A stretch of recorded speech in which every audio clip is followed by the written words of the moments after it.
کستوری اضطراب عشق حضوری۔ دراصل یہ ٹیلہ اور اس کے آس پاس سارے کھیت ہماری ملکیت ہیں۔ کوئی 6-7 سال قبل یہاں بھی معمول کی کھیتی باڑی ہوتی تھی، پھر کرنا خدا کا کیا ہوا کہ 10-15 افراد پر مشتمل خانہ بدوشوں کا ایک خاندان ٹیلے پہ آ کر بیٹھ گیا۔ میرے دادا نے انہیں سردیوں کا موسم یہاں بسر کرنے کی اجازت دے دی تھی۔ اس خانہ بدوشوں کے خاندان میں عورتیں زیادہ اور مرد کم تھے۔ یہاں پڑاؤ کے بعد یہ وہی کچھ کرنے لگے جو کچھ یہ لوگ کرتے ہیں۔ مرد جھونپڑوں میں پڑے نشہ پانی کرتے، تاش پتے کھیلتے یا پھر سوئے پڑے رہتے، اور عورتیں ارد گرد کے گاؤں میں چھوٹے موٹے کاشتکاری محنت کے کام یا پھر بھیک مانگتی پھرتی۔ ان عورتوں میں ایک 9 عمر سی لڑکی کستوری بھی تھی، جو اس قبیلے کے سربراہ کی اکلوتی بیٹی تھی۔ جس کسی نے اس کا نام رکھا تھا وہ کوئی بڑا مردم شناس اور گیانی ہوگا۔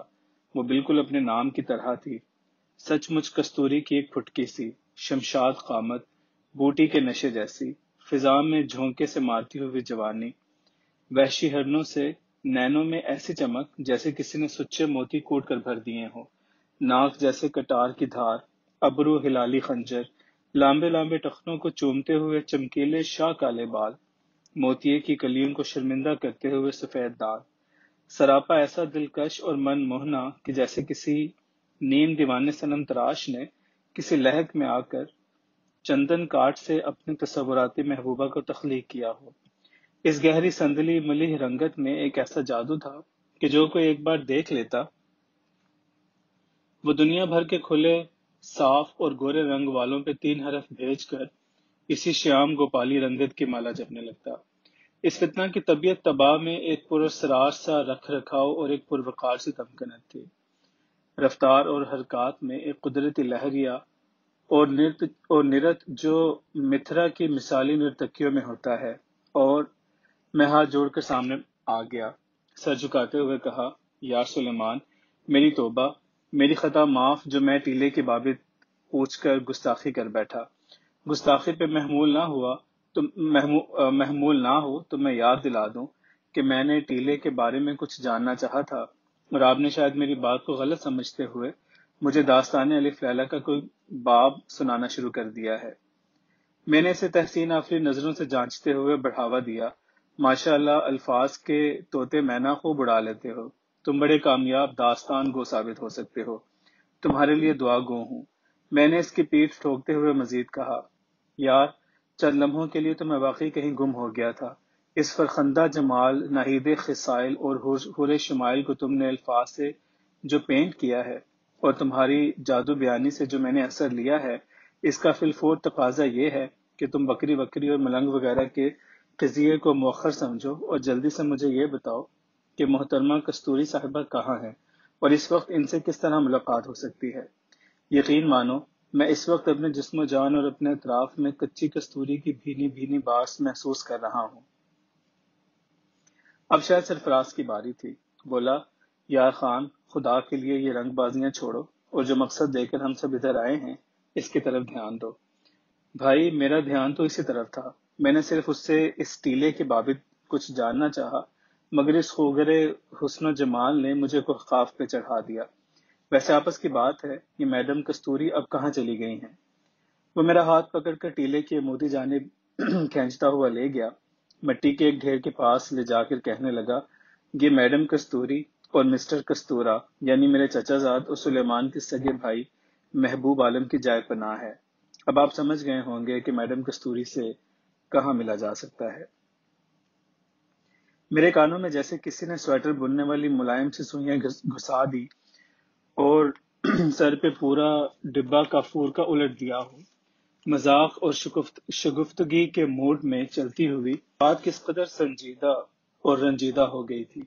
میں اپنے تئیں خفت محسوس کر رہا تھا۔ سرفراز نے مجھے احساس دلایا کہ ہر وقت کا مذاق بھی اچھا نہیں ہوتا۔ وقت کے سر پر بھاگتے ابلق کی لگام اس زور سے کھینچی گئی کہ وہ پچھلے پیروں پہ لف ہو گیا، اور بطونی بصارت کا برما بڑی صورت سے قبر کے ڈھیر کے درمیان اتر گیا۔ محبوب عالم کے دادا سے اجازت ملتے ہی یہ خانہ بدوش ٹیلے پہ فروکش ہو گئے تھے۔ قریہ قریہ نگر نگر گھومنے والے بنجارے فقیروں، پرندوں، ہواؤں، بادلوں اور نکتوں کی طرح کہیں جم کر نہیں ٹکتے۔ ان کے مزاج، لہجے، جذبے، ارادے، خوبصورتیاں، چاہتیں اور دشمنیاں بھی موسموں، رتوں، سمتوں، منظروں، جگہوں اور ضرورتوں کی ہم نوا ہوتی ہیں۔ یہ ابلق کی طرح اڑیل، ترنگ کی مانند کڑیل، غسیلے، جابر اور جاہل، طرح دار مگر اونٹ جیسے کینہ توز ہوتے ہیں۔ طور ضابطے کے لیے ان کے وقتی ضرورتوں اور حالات کے منت کش ہوتے ہیں۔ روپے رزق کی خاطر کچھ بھی کر گزرتے ہیں۔ غیرت، اخلاق، مذہب، حلال، جائز، راستی وغیرہ یہ کسی کے معنی اور مطلب نہیں جاننا چاہتے۔ اکثر مرد روح سیاہ، چہرے مہرے سے غٹو ہوتے ہیں، اور بیشتر زنان زنگی، مشکی چلبلی، مزاجن رنگین، ذائقے میں نمکین اور عفیفہ پیش ہوتی ہیں۔ ان کی اکثریت کے پاس 3 انتہائی مہلک ہتھیار ہوتے ہیں۔ ان کا شکار مخصوص قسم کے بھارو ہوتے ہیں۔ ان میں عیش پیشہ، شاہد باز، رجولیت پسند، مخصوص قسم کے طرز تلذذ کے رسیا، یا پھر انتہائی پست طبقہ جو چونی، اٹھنی یا محض زبانی کلامی اپنے رانجھا راضی کر لیتے ہیں۔ یہ خانہ بدوش اپنی فطرت اور ضرورت کے مطابق میلہ کما کر کسی نئے جزیرے کی کھوج میں آگے بڑھ جاتے ہیں۔ قیام کے دوران اگر کوئی لڑک بھی جائے تو یہ بغیر کسی شور شرابے یا آہ و بکا خاموشی سے معمولی سی تکفین کر کے مردے کو کسی بے آبادی سی جگہ یا جھوپڑی جہاں ان کے گھنگرو بجے ہوتے ہیں گھڑا کھود کر گاڑ دیتے ہیں۔ نہ کہیں اطلاع، نہ اندراج، نہ پولیس اور نہ میونسپل کمیٹی کا دفتر۔ کسی نومولود کی پیدائش بھی ایسے ہی ہوتی ہے۔ ان کی عورتوں میں زچگی کی حالت میں آرام اور احتیاط برتنے کا کوئی تصور نہیں، اور نہ ہی کسی خاص اہتمام کی ضرورت محسوس کی جاتی ہے۔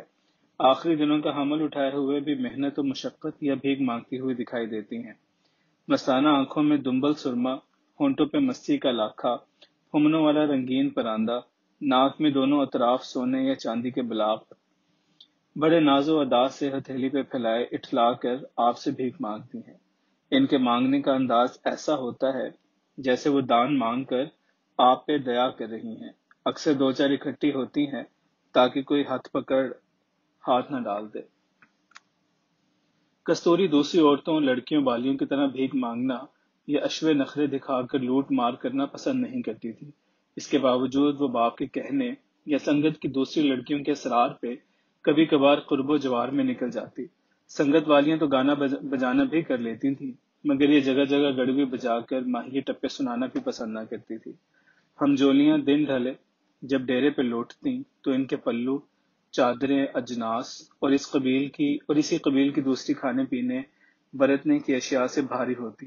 ایک آدھ دونی، چونی، اٹھنی بھی پلو کی گانٹھ میں بندھی ہوتی۔ کستوری جب جاتی تھی تب بھی کستوری ہی ہوتی، اور جب واپس پلٹتی تب بھی خالص اپنی مد بھری معصوم سی بھینی بھینی خوشبو والی کستوری ہوتی۔ اس کا بوڑھا مگر تنومند باپ اسے دیکھ کر باغ باغ ہو جاتا۔ وہ جانتا ہوتا کہ یہ ہمیشہ کی طرح خالی ہاتھ آئی ہے۔ بھیک تو وہ مانگے جو بھکاری ہو، جس کا ذہن منگتا ہو، اس کی سوچ اور خیالات سے بھکاریوں جیسے ہوں، سراپا خد و خال انگ انگ بھکاریوں سا ہو۔ اس کے پیٹ میں بھوک اور طبیعت میں یبوست اور یاسیت ہو، اور جو سراپا کستوری ہو، اس کا ان ننگ خیالوں سے کیا واسطہ۔ بوڑھا باپ اس کی اقبال مند پیشانی کو آگے بڑھ کر چوم لیتا، پھر سوچ کی کوئی لہر اس کی جھریوں بھرے چہرے کو اور گمبھیر کر دیتی۔ کہاں سے لاؤں گا میں اس کے لیے بر، اس کستوری کی پوت کو کہاں چھپا کے رکھوں گا۔ کستوری تو 7 پردوں سے نکل کر بھی اپنی شناخت کروا دیتی ہے۔ اس شہزادی کے لیے شہزادہ کہاں سے آئے گا؟ اس کے اپنے گوت قبیلے میں تو کہیں دور دور تک اس کی جوتیوں کو چومنے کے بھی قابل کوئی نہیں تھا۔ انجانے خدشے، خیالات اس کو دہلا کر رکھ دیتے۔ وہ بازو بڑھا کر کستوری کو اپنی گود میں بھر لیتا، جیسے وہ اسے اپنی حفاظت میں لے کر دنیا سے چھپا لینا چاہتا ہو۔ پر توبہ کرے بیٹی، لڑکی سو عیب اس کے جسم جثے میں ہو، بھینگی، اندھی، کانی، لولی لنگڑی یا اپاہج ہی کیوں نہ ہو، کوئی نہ کوئی اس کو بیاہ کر لے ہی جاتا ہے۔ یہ تو وہ چنگاری ہے جسے بھوک سے بھرے گھر میں زیادہ دیر رکھا ہی نہیں جا سکتا۔ اس چنگاری کے متعلق سوچ و بچار کر اگر جلد عملی جامہ نہ پہنایا جائے تو پھر ذرا سی کوتاہی اور غفلت سے پورے گھرانے کو جلا کر بھسم کر دیتی ہے۔ کستوری کی نہ تو ماں زندہ تھی نہ کوئی بھائی بہن جو اس کے بوڑھے باپ کو سہارا دیتے، روئے تو اس کے آنسو پونچھتے، اس کی ڈھارس بندھاتے۔ بیٹی کا پھولوں جیسا بوجھ تو بڑے بڑے شاہزوروں اور شہنشاہوں کی کمر توڑ دیتا ہے۔ یہ بوجھ تو دنیا کا سب سے بھاری بوجھ ہوتا ہے۔ کستوری کا باپ جیونا تو پھر بھی بوڑھا شخص تھا۔ اس کے مرنے والی جورو مرتیو بھی کستوری کی طرح بڑی خوبصورت اور طرح دار تھی۔ کستوری کو جنم دینے کے دوسرے دن مر گئی تھی۔ دایا کی بے ہنری سے پورے جسم میں زہریلا مادہ پھیل گیا تھا۔ دم توڑتے سمے اس نے جیونے کو پاس بٹھا کر کان میں کہا تھا، جیونے، میری بچی سے بھیک نہ منگوانا اور نہ اسے کسی دھندے پہ لگانا۔ بڑی ہو جائے تو کسی اچھے مرد سے اس کا بیاہ کر دینا جو اس کی قدر کرے۔ پھر نومولود بچی کے پیشانی پہ بوسہ ثبت کرتے ہی مرتیو مر گئی۔ بچی کو اوپرے دودھ پہ ڈال دیا گیا۔ دودھ کا اثر یہ جنم میں کوئی پھیر تھا کہ بچی کے سر کے بال جھڑنا شروع ہو گئے۔ بڑی بوڑھیوں نے بتایا کہ یہ کوئی پریشانی کی بات نہیں، اکثر اوپرے دودھ کے بچوں سے ایسا ہو جاتا ہے۔ جوانی کے سن کو پہنچے گی تو سر پہ بال گھنے ہو جامیں گے۔ گنجی پن پاویاں دی منجی۔ برس 2 3 4 گزر گئے۔ بچی کا سر مرغی کے انڈے کی طرح شفاف نکل آیا تھا، جبکہ بھویں اور پلکے بالوں سے پر اور ٹانگوں بازوں پہ ہلکی ہلکی رمیں موجود تھی۔ ایسی پیاری بچی اور سر بالوں سے خالی، جو دیکھتا افسوس کرتا۔ بعض بچوں یا بڑوں کو بال چڑھ کی بیماری ہوتی ہے، لیکن اس نامراد بیماری میں سارے جسم سے بال ختم ہو جاتے ہیں۔ لیکن یہ بیماری کسی کی سمجھ میں نہیں آ رہی تھی، جو صرف اور صرف سر پہ ہی حملہ آور ہوتی تھی۔ بہرحال علاج معالجہ ہوتا رہا، ہر قسم کے تیل طریقے استعمال کیے گئے، نتیجہ صفر تھا۔ پیدائشی نام جیون جوگی رکھا گیا، جو بعد میں گنجی منجی میں بدل گیا۔ 11واں برس جب لگا تو گنجی منجی کے فکر مند باپ سے نہ رہا گیا۔ وہ اسے سلام کرانے کی غرض سے سرکار سخی شہباز قلندر کے قدموں میں سہون شریف لے آیا۔ یہاں دریا کے کنارے اندرون سندھ کے خانہ بدوشوں کا ایک قبیلہ ڈیرا ڈالے ہوئے تھا۔ یہیں اس کی ملاقات ایک عمر رسیدہ سنیاسی بابا سے ہوئی۔ جیونے نے بچی کو دھکیل کر سنیاسی بابا کی گود میں پھینک دیا۔ بچی اس وقت بچے کے بھیس تھی۔ جیونے نے بابا کے پاؤں پکڑ لیے، رو کر کہا، بابا یہ بچہ نہیں، بچی ہے، میری اکلوتی بن ماں کی بچی، میرا اس کے سوا اور کوئی نہیں، یہ میری مرنے والی بیوی کی نشانی ہے۔ اس کا صرف سر بالوں سے خالی ہے۔ بڑے جتن کیے مگر کچھ بھی حاصل نہ ہوا۔ میں اسے اس ارادے سے یہاں لایا ہوں کہ یا تو قلندر پاک اسے ناری کا مکمل روپ دے دیں یا پھر اسے مجھ سے لے لیں۔ میں اس کے ساتھ 3 روز سے سرکار کے قدموں میں پڑا رہا، مگر میری مراد مجھے پوری ہوتے ہوئے دکھائی نہیں دی۔ مایوس ہو کر میں اسے یہاں دریا برد کرنے کے ارادے سے آیا ہوں۔ آپ کو دیکھا تو آخری امید کی غرض سے ساری مشکل بیان کر دی ہے۔ اس کے سر کے بالوں کا کوئی جتن بتائیں یا پھر اسے اپنے ہاتھوں دریا میں دھکیل دیں۔ قبیلے والے سارے بچے بڑے اسے گنجی منجی کہتے ہیں۔ یہ جنم جلی خاموشی سے ٹسے بہاتی رہتی ہے، منہ سے کسی کو کچھ بھی تو نہیں کہتی۔ آنکھیں میچے سنیاسی بابا خاموشی سے سب کچھ سنتے رہے۔ جیونے کے خاموش ہونے پر انہوں نے آنکھیں کھولیں، مسکراتے ہوئے ایک نظر بچی پہ ڈالی اور اپنا ہاتھ اس کے سر پہ رکھ دیا، پھر آنکھیں میچ کر کہیں غائب ہو گئے۔ ہاتھ بچی کے سر پہ ہی رہا، وقت جیسے ٹھہر گیا یا بابا پران چھوڑ گئے ہوں۔ بچی بھی پژمردہ سی پتھر کی سل بنی بیٹھی تھی۔ آخر بابا کی محویت یا مراقبہ ختم ہوئے تو انہوں نے بڑی آہستگی سے ہاتھ اٹھایا، جیونے سے کہنے لگا، بندے کو نا امید نہیں ہونا چاہیے، مالک کے ہر کام میں کوئی نہ کوئی راز چھپا ہوتا ہے۔ یہاں تکلیفیں اور مرض بیماریاں آئی ہیں، وہیں ان کے لیے شفا بھی اتاری گئی ہے، لیکن کچھ بیماریاں ایسی بھی ہیں جن سے چھٹکارا پانا بہت مشکل ہے۔ ان بیماریوں میں ایک یہ بھی بیماری ہے۔ جنم سمے اناڑی عورتوں سے کچھ بھول چوک ہو جاتی ہے۔ بچہ جب عورت کے پیٹ سے چھٹکارا پاتا ہے تو اس وقت 3 طاقتیں کام کر رہی ہوتی ہیں۔ پہلی طاقت قدرت یا فطرت، دوسری جنم دینے والی عورت جو زندگی اور موت کے درمیان اپنی پوری قوتوں کو بروئے کار لا کر تخلیق کے مرحلے سے گزرتی ہیں، تیسری کوشش وہ مددگار عورت کر رہی ہوتی ہے وہ صرف یہی کر سکتی ہے کہ بچے کو کسی نہ کسی طور زندہ سلامت نکال لے۔ بعض دائیاں پکڑ کھینچ میں کوئی غلطی کر بیٹھتی ہیں۔ اس سمے بچے کا سر بالکل پھونک جیسے غبارے کے مانند للجا سا ہوتا ہے۔ بے احتیاط ہاتھ کی انگلیوں سے بعض اوقات سر گردن کے ان نسوں وریدوں پہ زور پڑ جاتا ہے جو سر دماغ کو تازہ خون پہنچاتی ہیں۔ سر دماغ کے لاکھوں حصے ہیں اور ہر حصے کو مخصوص انداز اور توازن سے خون اور تازہ ہوا پہنچتی ہے۔ جب کسی غلطی سے ایسا ہو جائے تو پھر کچھ بھی ہو سکتا ہے، بینائی، سنائی، دماغی بیماریاں یا سر کے بال وغیرہ۔ بابا کچھ اس بیماری کا علاج ہے؟ بابا اسی لہجے میں بولے، بیٹا ہر وہ مشکل بیماری جس کا کوئی بھی علاج ممکن نہ ہو، ایسی بیماری کا بھی ایک حتمی علاج ہوتا ہے، اور وہ علاج بڑا سنکت تپسیا مانگتا ہے، قربانی مانگتا ہے۔ میں اپنی بچی کی زندگی اور خوشی کے لیے اپنی جان تک قربان کر سکتا ہوں۔ جیونے نے پلو سے آنکھیں پوچھتے ہوئے کہا۔ بابا پھر بولے، تمہیں اپنی جان قربان کرنے کی ضرورت نہیں، یہ قربانی بھی اس بچی کو دینی پڑے گی۔ میں کچھ سمجھا نہیں بابا۔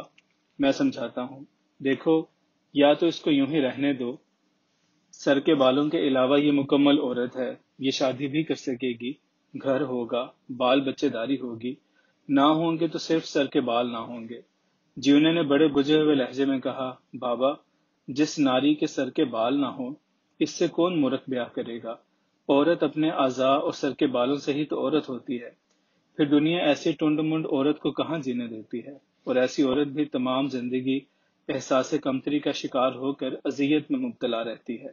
بابا بولے، تم ٹھیک کہتے ہو، اب دوسرا راستہ ہے۔ آ جائیں گے بہت لمبے، نہایت خوبصورت، گھنے، خوشبودار بال۔ لیکن بابا رک گئے۔ جیونے نے بابا کے چرن پکڑ لیے۔ لیکن کیا بابا؟ بال پا کر یہ شادی نہ کرے تو بہتر ہوگا۔ جو مرد اس سے ہمکنار ہوگا وہ فوراً مر جائے گا۔ مر جائے گا؟ جیونے کے منہ سے بے اختیار نکل گیا۔ ہاں، وہ پھر زندہ نہ رہ سکے گا۔ بس اب یا تو اس کے بال چھین کر اسے عورت دے دو یا اسے عورت لے کر بال دے دو، فیصلہ تمہارے ہاتھ میں ہے۔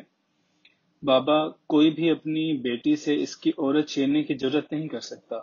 دنیا میں لاکھوں عورتیں ہیں جن کے خاوند نہیں ہوتے، مر جاتے ہیں یا وہ شادی نہیں کرنا چاہتی، لیکن انہیں یہ احساس ہی بڑا اعتماد اور سکون دیتا ہے کہ وہ مکمل عورت ہیں، اور ایسی ایک چیز جو بھلے اندر سے عورت ہی ہو مگر دکھے سر سے مرد اور نیچے سے عورت، یہ توہین ایک عورت کبھی برداشت نہیں کر سکتی۔ یہ اس کے لیے تمام عمر کی اذیت ہے۔ بابا تم میری بچی کو بال دے دو، اس کی آنکھیں، اس کا ماتھا، ہونٹ، دانت، اس کا بھول پن، بالوں کے بغیر یہ سب کچھ کتنا عجیب اور تماشا سا لگتا ہے۔ پیالہ تھما کر لمبا سب جھولا پہنا کر بازار لے جائیں تو لوگ دولے شاہ کا چوہا جان کر خیرات دینے شروع کر دیں۔ بابا نے جیونے سے نسخے کی رازداری کا حلف لے کر تمام نسخہ سمجھایا تو جیونے کی آنکھیں پھٹ گئیں۔ ایسا جوکھن والا کام، اولاد تو بڑے بڑے امتحانوں سے گزار دیتی ہے، ان کی خاطر ماں باپ کو بہت کچھ کرنا اور جھیلنا پڑتا ہے۔ وہ اپنے طور پہ بامراد ہو کر واپس آ گیا۔ آتے سمے بابا نے اسے دعا دیتے ہوئے اس کا نام کستوری تجویز کیا اور کہا کہ اس کی مہک ایک زمانے کو مسحور کرے گی۔ جیونے کے واپس آتے ہی تیسرے روز اس کے قبیلے نے اپنا تام جھام سمیٹ کر کالا خطائی کے نواح ایک کھلے سے بے آباد کٹے پھٹے میدان میں چھولداریاں نصب کر دیں۔ کستوری اب کوئی ایسی بچی بھی نہ تھی جو اپنے بھلے برے باپ کی پریشانی اور اس کے جذبات کو نہ سمجھ پاتی۔ وہ اوپر سے بہت کچھ اور اندر سے سب کچھ سمجھتی جانتی تھی۔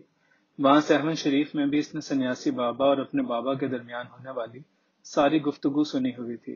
نیا نام اور زندگی کا ایک نیا پیام پا کر وہ بہت خوش تھی۔ وہ اپنی سمجھ کے مطابق اس امر سے بھی آگاہ ہو چکی تھی کہ بال پانے کے بعد بیاہ کرنا اس کے لیے ممکن نہ ہو سکے گا، اور وہ جس مرد کو بیوی یا عورت کی حیثیت سے چھوئے گی وہ فوراً مر جائے گا۔ شادی بیاہ، مرد خاوند، پیار محبت وغیرہ، یہ سب کچھ اس کے لیے کوئی خاص اہم اور ضرورت کی چیزیں بھی نہیں تھیں، یا پھر وہ اس وقت کچی عمر میں ان پکی پکی باتوں، سچی سچی حقیقتوں کو صحیح طور پہ سمجھنے کی صلاحیت نہیں رکھتی تھی۔ بہرحال اس نے بھی بالوں کی طرح ہر قسم کے امتحانات اور مشکل سے گزرنے کا فیصلہ کر لیا تھا۔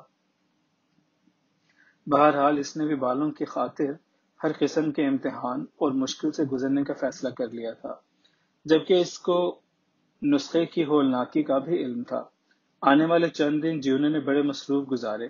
اسے ایک فربا قسم کا مارے سیاہ یعنی کالا ناگ دانتوں کے بغیر زندہ یا مردہ چاہیے تھا، جو اسے شادرے کے ایک سپیرے سے مل گیا۔ کالی سرسوں کے بیج اور دیگر ضروری سامان بھی وہ ساتھ لیتا آیا تھا۔ اگلی صبح وہ اپنے جھونپڑے کے پچھواڑے ایک منتخب جگہ پہ کھرپے سے زمین کھود رہا تھا۔ جب حسب منشا زمین کھد چکی تو اس نے بابا کی ہدایت کے مطابق بن دانتوں کے کالے ناگ کو ٹوکری سے پکڑ کر باہر نکالا، بائیں ہاتھ کی انگلی سے اس کے جبڑے دبا کر منہ کھولا، دائیں ہاتھ سے پٹھانوں والی سبز نسوار کی چٹکی اس کے حلق میں اتاری اور پھر اسے ٹوکری میں بند کر دیا۔ 2-4 منٹ میں ہی وہ مارے سیاہ مر چکا تھا۔ پٹھانوں کی سبز نسوار کی ہلاکت آفرینی کا اسے پہلی بار پتہ چلا تھا۔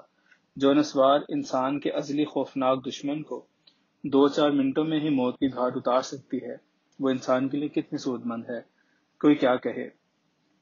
جیونے نے 1.5 بالشت بھر زمین کھود کر اندر مردہ سانپ جلیبی کی شکل میں پھیلا کر رکھ دیا اور اوپر ہرمل کے دانے چھڑک دیے، پھر حقے کا سڑا ہوا پانی انڈیل کر گڑھے کو گردن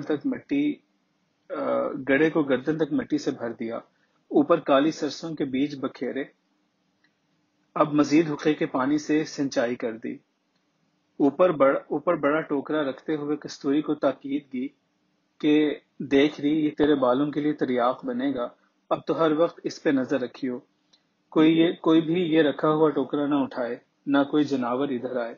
30 دن جب پورے ہوں گے تو یہاں اگی ہوئی سرسوں کاٹیں گے، ان کے بیج دانوں سے پھر تیرے لیے بالوں کا تیل تیار ہوگا۔ ہر روز صبح شام ٹوکرے کے اوپر سے ہی پانی سے ترائی کرتی رہی ہو۔ ٹوکرے کے ارد گرد اس نے بانس کی نلیاں ٹھوک کر رسی کی مدد سے ٹوکرے کو مضبوط کر دیا تھا تاکہ کوئی اسے ہٹا یا اٹھا نہ سکے۔